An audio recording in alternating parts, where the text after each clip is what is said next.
বন্ধুরা, বাংলাদেশে নির্বাচন কেন্দ্রিক একটা জটিলতা যেটা তৈরি হয়েছিল, সেই নির্বাচন কেন্দ্রিক জটিলতা কিন্তু মাননীয় প্রধান উপদেষ্টা ডক্টর মোহাম্মদ ইউনূস এবং লন্ডনে অবস্থিত বিএনপির ভারপ্রাপ্ত চেয়ারম্যান জনাব তারেক রহমানের মধ্যে যখন বৈঠকটা অনুষ্ঠিত হলো, তার পরপরই সেই অনিশ্চয়তা কেটে গিয়েছিল বলে ধরে নেওয়া হচ্ছিল।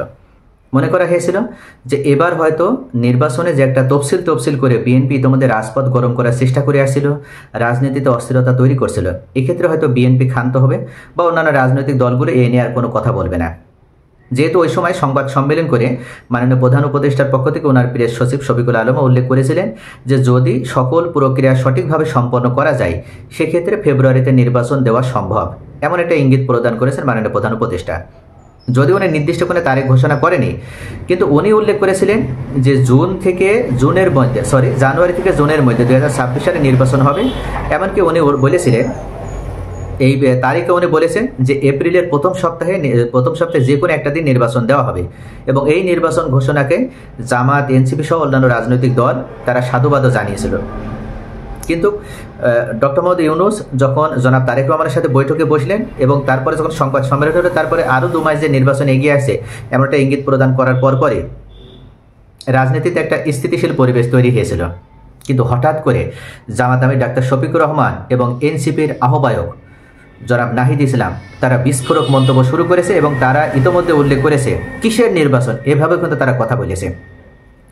দেশের যে পরিস্থিতি, ডাক্তার শফিকুর রহমান গতকাল রংপুরের মহাসভায় বসে উল্লেখ করেছে যে দেশের এই পরিস্থিতিতে কিভাবে নির্বাচন হবে আপনারাই বলেন।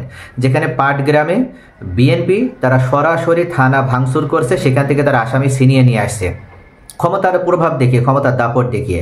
কি করা হচ্ছে? কুমিল্লার মুরাদনগরে মা, মেয়ে সহ, ভাই সহ 3 জনকে পিটিয়ে হত্যা করা হচ্ছে। সরাসরি বিএনপির নামধারী কিছু কর্মীরা তারা কি করছে? তারা গণধর্ষণ করছে, এই যে চাঁদাবাজি করছে। এই পরিস্থিতিতে দেশটা তো এমনিতে একটা নৈরাজ্যকর অবস্থার ভিতরে রয়েছে। নতুন করে যদি এখন আবার নির্বাচনের দিন এবং তারিখ ঘোষণা করা হয়, তাহলে সেই নির্বাচন কখনো সুষ্ঠু হবে না। দেখা যাবে যে পুলিশ তারা দাঁড়িয়ে দাঁড়িয়ে দেখবে যে তাদের সামনে থেকে ব্যালট বাক্স চুরি হয়ে যাচ্ছে, দিনের ভোট রাতে হয়ে যাচ্ছে, তারপরও পুলিশ প্রশাসনে কিছু করার থাকবে না। তাই এই অবস্থায় কোনো নির্বাচন হতে পারে না বা নির্বাচন হতে দেওয়া হবে না।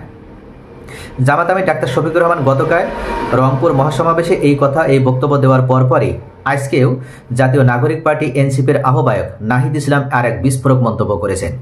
উনি যে কথা বলেছেন তাতে বোঝা যাচ্ছে যে নির্বাচন নামে যে তামাশা করার একটা যে পায়তারা, বা নির্বাচন নামে যে তামাশা বিগত সময় হয়েছে, নতুন করে আর এ ধরনের কোনো তামাশা হবে না। একটা কাজ হবে, অর্থাৎ দেশে এই মুহূর্তে নির্বাচন যদি 2 বছর পিছিয়েও যায়, তাতেও কিন্তু এনসিপির আহ্বায়ক জনাব নাহিদ ইসলামের কোনো আপত্তি নেই। তারা চাচ্ছে ছাত্র জনতার অভ্যন্তরে যারা গুলি ও হামলা করেছিল, আগে তাদের বিচার নিশ্চিত করতে হবে। এই বাংলার মাটিতে শেখ হাসিনা সহ আওয়ামী লীগের নেতাকর্মী, পুলিশ যারা আমাদের ভাই বোনদের গুলি করে মেরেছে, আমরা তাদের বিচার নিশ্চিত করব। আগে বিচার, আগে সংস্কার, তারপরে নির্বাচন করলেই যে মাননীয় প্রধান উপদেষ্টা নির্বাচন দেবে আর সেই নির্বাচন আমরা হতে দেব বা নির্বাচন আমরা করব, এটা কিন্তু কখনো বাস্তবসম্মত হবে না, বা এটা কিন্তু কখনো বিশ্বাস করার মতন বিষয় নাই। শনিবার আজকে বগুড়া শহরের পর্যটন মোটেলের সভাকক্ষে জুলাই অভ্যন্তরে শহীদ পরিবারের সঙ্গে সাক্ষাৎকারে তিনি এসব কথা বলেন। এনসিপি নেতা বলেন, জুলাই আন্দোলনের বিচার প্রক্রিয়া শুরু হলেও শুরুটা করতে হবে, দৃশ্যমান করতে হবে। একই সঙ্গে বিচারের রোডম্যাপও দিতে হবে। শহীদ ও আহত পরিবারের যারা আছেন তাদের রাজনৈতিক, অর্থনৈতিক ও সামাজিক নিরাপত্তার ব্যবস্থা সরকারকে করতে হবে। নাহিদ ইসলাম বলেন, এটা শুধু এই সরকারের না, আগামীতে যে সরকারে আসুক তাদেরকেও এই দায়িত্ব নিতে হবে। সেজন্য জুলাই সনদের কথা বলছি। এই সময় জুলাই ঘোষণাপত্রের মধ্য দিয়ে দেশের সংস্কার নিশ্চিতের তাগিদও দেন তিনি। এ সময় সভাকক্ষে উপস্থিত ছিলেন এনসিপির 2 মুখ্য সংগঠক হাসনাত আবদুল্লাহ ও সার্জিস আলমও। উল্লেখ্য, জুলাই অভ্যন্তরে বর্ষপূর্তিতে পর্যায়ক্রমে দেশের 64 জেলায় জুলাই পদযাত্রা কর্মসূচি পালন করছে এনসিপি, এবং তারই কার্যক্রমের এটা অন্তর্ভুক্ত বিষয় ছিল বগুড়াতে আজকের এই সভাটা। তো মূল বিষয় হচ্ছে, কোনোভাবেই কিন্তু নির্বাচন হচ্ছে না ফেব্রুয়ারিতে, এটা কিন্তু নিশ্চিত।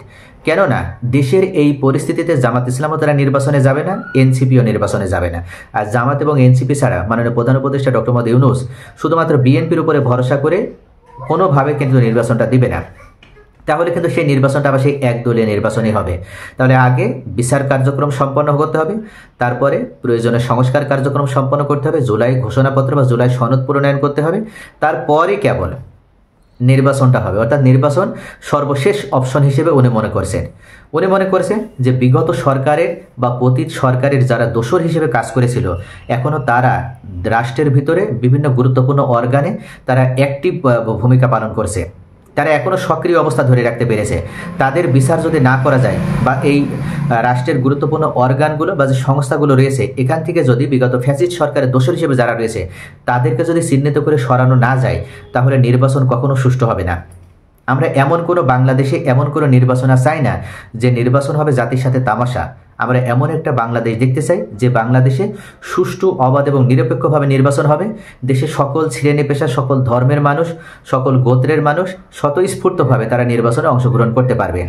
আর এই পরিবেশ পরিস্থিতি তৈরি করার পরেই মাননীয় প্রধান উপদেষ্টা নির্বাচন দিবেন বলে উনি আশাবাদ ব্যক্ত করেছেন। তো প্রিয় ভিউয়ার, সকলে ভালো থাকুন। Thanks for watching.